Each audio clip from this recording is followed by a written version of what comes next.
Special గెస్ట్కి Vijay గారికి, సురేష్ గారికి, సునీల్ గారికి, brother Prashanth thank you, Vishwaksen also thank you. మామూలుగా తెలుగు సినిమాలు అంటే బిగ్ స్కేల్ సినిమాస్, బాహుబలి లాంటి సినిమాసే ఇప్పుడు ఐడెంటిటీ.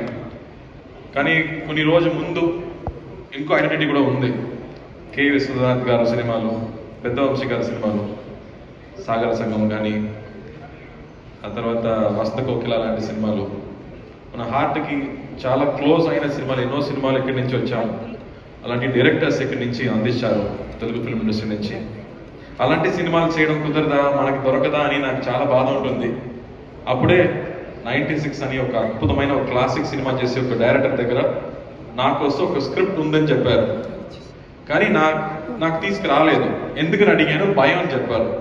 ఎందుకు భయం అని అడిగాను, దానిలో ఫైట్ లేదు, సాంగ్స్ లేదు అన్నారు. ఖైదీలో హీరోయినే లేదు, నేను చేయలేనా,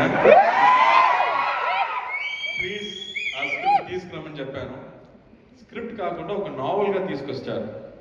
ఒక బౌండ్ నావెల్ తీసుకొచ్చి, ఈ సినిమాకి నరేషన్ ఇవ్వడం కష్టం సార్, ప్లీజ్ ఇది చదవండి అన్నారు.